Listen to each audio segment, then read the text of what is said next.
I'm Rob, and welcome back to Whiskey, Toasted, and Finished, where we dive into the stories, the craft, and the pours that make this community so special. Today's episode is one I've been wanting to do for a while now. Over the past year, I've bought a lot of bourbon and whiskey online. Some of the experiences have been great. Some, well, let's just say the experience was more barrel char than barrel proof. In this video, I'm breaking down my real experiences with several online retailers. No sponsorships, no filters, just honest feedback from someone who loves the chase as much as the pour. I'll walk you through what went right, what went sideways, and the things you absolutely need to know before you hit the add to cart button on your screen. And yes, I'll be giving each retailer a grade based on price, selection, shipping, and my overall experience. If you've ever wondered which sites you can trust, which ones to avoid, or simply how to get the best bottle delivered to your doorstep without rolling the dice, this video is for you. So pour yourself a glass, settle in, and let's get into it. Before I get into the ratings, let me quickly walk you through the grading framework I'm using. Every online retailer gets an overall letter grade based on 5 weighted categories. First is price and value, which makes up 25% of the total score. I'm looking at how their prices compare to MSRP, what they charge for shipping, whether their premiums are fair, and if they ever offer real deals. High marks go to those retailers with competitive pricing and reasonable shipping. Low marks go to those charging markups that belong in bourbon jail. Next is selection and availability at 20% of the total grade. This covers the variety of brands they carry, how often they have allocated bottles, and whether their listed inventory is actually real. A deep, interesting catalog earns high scores. Stale listings and constant out-of-stock notices earn lower ones. The third category is shipping speed and packaging. We're at 25%. I'm reviewing how fast orders arrive, how well they communicate during the shipping process, the quality of their packaging, and whether or not the bottles actually show up intact. Fast, well-packaged deliveries score high. Delays, broken bottles, and poor communication score low. Fourth is trustworthiness and customer service at 20%. This includes transparency around fees, timelines, and how responsive they are when something goes wrong. Their refund policies, and whether or not what they ship actually matches what was advertised. Strong support and honest communication get high marks. Ghosting and sketchy practices get low ones. And finally, unique experience and extras make up the last 10%. Here, I'm looking at things like loyalty rewards, curated picks, special releases, and how easy their site is or app is to use. Anything that adds genuine value earns a higher score. If nothing stands out, they score low. Together, these categories form the complete picture of how I'm rating each online retailer. All right, let's get into the bottom of the barrel. And unfortunately, Flaviar earns the spot as the worst online retailer in my experience. And I don't say that lightly. My wife bought me their Champions of Bourbon membership for Christmas 2024. A thoughtful gift and one I was genuinely excited about. It came with their Black Card membership, which promises perks like special discounts and access to their exclusive vault. On paper, this looks like a premium experience, but what followed was one of the most frustrating, drawn-out online whiskey experiences I've ever had. The first bottle I tried to order was canceled because it could not be fulfilled. And this right here is the core problem. Flaviar advertises bottles they do not actually have. The listings look real, you place the order, they take your money, and only later do you find out that the bottle was never available in the first place. The second order was lost in transit. It happens, but where things really fell apart was the replacement. They simply couldn't fulfill the order. Again, the bottle they advertised didn't actually exist in their possession. Another cancellation, more time with my funds tied up for weeks. So I tried a third order. Same story here, couldn't be fulfilled again. At this point, it felt like a pattern. And frankly, it was. Each time they're quick to take my money and not so quick to give it back. On that note, this would be a great time to share how important it is to have a credit card with a reputation for customer service.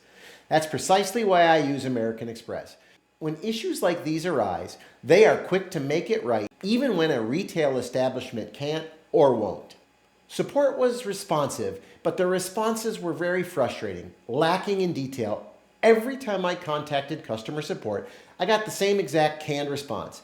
It's really hard to ship alcohol. And look, if your core business is shipping alcohol and you repeatedly tell paying customers that the thing that you specialize in is too hard, then maybe it's time to consider another line of work. In baseball, it would be 3 strikes and you're out.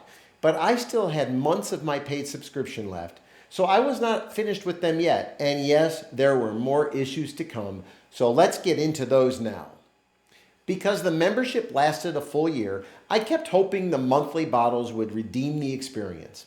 Instead, as the year is coming to an end, and trust me, it could not end fast enough, I only received one unique bottle, that one from Hand Barrel, and sadly, it arrived broken.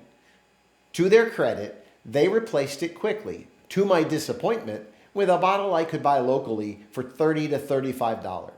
Considering the bourbon of the month cost averages out to around $50 a bottle per month, that felt cheap to me. Now let's talk about the famous vault.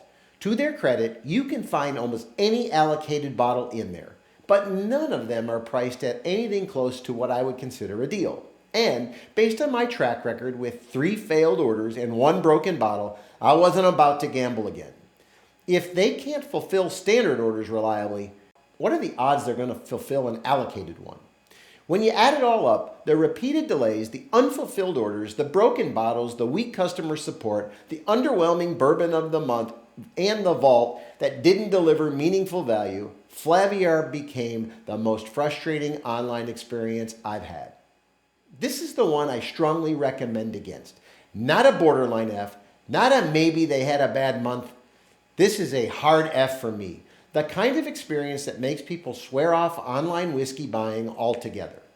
My goal here is to help you avoid wasted time, wasted money, and wasted excitement, which is why I offer the experience and where the biggest pitfalls are from them. For me, that's why Flaviar sits at the bottom. One other note about Flaviar, which I think likely explains why the experience is subpar for me. This is because they're not a liquor store in the traditional sense. Instead, they're a marketplace. They work with liquor stores, distributors, to facilitate orders. That means that a bottle is not on a shelf, and rather they go out and find it. I've learned a lot about buying bourbon and whiskey online and have come to understand that the ones that aren't liquor stores are the ones who offer the worst experience.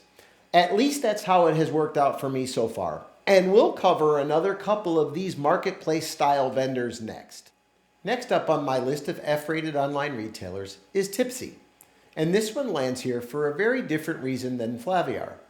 Where Flaviar struggled with fulfillment and excuses, Tipxy added something new to the mix: silence. When issues came up, they simply ghosted me. And this is exactly why having a credit card with a strong customer protection plan is absolutely critical when buying whiskey online. Because when a retailer either can't or won't fix a problem, and in this case, Tipxy simply wouldn't, your credit card company becomes your only line of defense. My issues with Tipxy started with a bottle of Penelope Valencia. Just like my experience with the other marketplace-style retailers, they were quick to take my money, but as the days turned into weeks, with no updates, I reached out, and I reached out, and I reached out. No response. Not even an acknowledgement that there was a possible problem. It wasn't until I contacted my credit card company that Tipxy suddenly resurfaced, sending a message saying they were unable to fulfill my order and a refund had been issued. That whole ordeal dragged out for nearly a month. So I gave them another shot. That shot was with Wild Turkey 12-year. And more deception and more silence to the mix. Still, I wanted to give them one more chance. In the off chance they simply had a bad day. And honestly, I really wanted this next bottle, a Wild Turkey 12-year. As I was searching, it popped up on Tipsy's site for about $20 cheaper than any other retailer. Even better, their product photo showed the bottle with the elegant velvet packaging. That sealed the deal for me. That packaging was part of what I wanted to display in my collection. But that's where the problem started. Again, weeks went by with no communication. Then out of the blue, 3 weeks later, I get a notification that my order was on the way. My excitement grew until the box arrived. The bottle was in one piece. Great. The velvet packaging shown on the website, nowhere to be found. What arrived was just the bottle. No explanation, no heads up, nothing. I reached out immediately, and once again, Tipxy gave me absolutely nothing in return. No response to multiple emails, no attempts to resolve the concern, just complete silence. Thankfully, my credit card company stepped in and made me whole. But the experience left a bad taste, and I'm not talking about the bourbon. The core problem here with marketplace-style vendors is there's no accountability. The repeated theme here with Tipxy, just like with Flaviar, they are not a true retailer. They're a marketplace. They don't hold inventory. They simply pass your order to a liquor store somewhere else, and when things go wrong, they vanish. There's no ownership, no customer support, no accountability. And in this case, misleading product photos added deception to the mix. For the ghosting, the weeks of silence, the deceptive product listings, and the complete lack of ownership when a problem arose, Tipxy earns a hard F from me. If you value communication, transparency, and basic customer care, this is a retailer I strongly recommend staying away from. In the world of online whiskey buying, things can go wrong, but how a company responds is what matters. And in my experience, Tipxy simply doesn't respond at all. With that concludes my listing of F retailers. Stay tuned for my next episode where I'll go into greater detail on those retailers that received a C and a D, and of course, we'll get to the best of the bunch, the A's and the B's. Thanks again for joining me on another episode of Whiskey, Toasted, and Finished.